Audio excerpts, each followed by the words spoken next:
1960s, and we're going to talk about Nancy Grace Roman. So she was one of the first people that wanted to pop telescopes into space. You see, it's a big advantage having telescopes in space. First of all, it's always dark. You don't have daytime to worry about, so you can look things every minute of every day. Also, there's no weather, so no rain or clouds to get in your way. Also, there's no atmosphere to block anything out, so you get a really clear view as well. And in particular, what Nancy Grace Roman wanted, she didn't just want a telescope that could do one or two things. She wanted a telescope that could do everything. And after many, many, many years of fighting for a telescope like this, she got it in 1990 with the launch of the Hubble Space Telescope. Who's heard of Hubble before? Hubble Space Telescope. Yeah. Not the kids, not many of the adults, I find that surprising. Okay, so, for the benefit of the adults, we actually have a piece of Hubble right here. Oh. So this was actually replaced from the Space Telescope in the early noughties. So it had been hit by some meteor strikes of piece of debris. If you look really close, you can see it. And that was brought back to Earth, and now we have it. So if anybody wants to see this in a bit more detail and see where it got hit as well, feel free to come up at the end and I'll let you have a closer look to see that. So that's a real piece of that Hubble Space Telescope. Now the way that Hubble looks at things is very different to the way that we look at things with our eyes. You see, we see things with visible light. However, Hubble looks at something through ultraviolet, or UV, which is what we get from the sun. Now, we can't see this with our eyes, but some things can. For example, this is how we see a flower, a sunflower, very, very pretty. But some insects see it like this. Notice how they can spot a little bit of extra detail. And this helps them know what to pollinate, effectively. So it's very, very useful in that regard. We can actually see the effects of UV if we have a little bit of special technology. So I'm going to turn on our ultraviolet light. Oh. And we can see another effect here.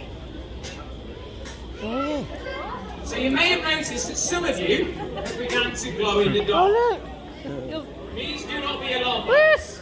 This is meant to happen. So what's happening if you are wearing bleached clothing right now? The particles are getting very, very excited, and that's what's causing them to glow. You may be able to tell already, the main colour of bleached clothing is white. So if you're wearing white, like on my Space Center logo or going around the room looking at you, it's probably glowing in the dark. There's a few other ones as well, like you'll see laces as well, and little bits of jackets and whatnot. Cool, isn't it? So here's another effect of ultraviolet, which is really cool, but doesn't help us explain why we use it in space. So, to show you how we use this in space, we'll have a look at a planet in UV. And what's everyone's favourite planet? Well, it's Saturn. I know what that so here is. is Saturn. So this is how we look at Saturn with our eyes. But when we look at it through ultraviolet, we can see a bit more detail. Oh, yeah, look. That's just made up of. We can see the density, and we can see it in a lot more detail. So not only does this help us with things in our solar system, it helps us with things even further away. So other stars and other planets going around those stars. Which brings me on to my second question.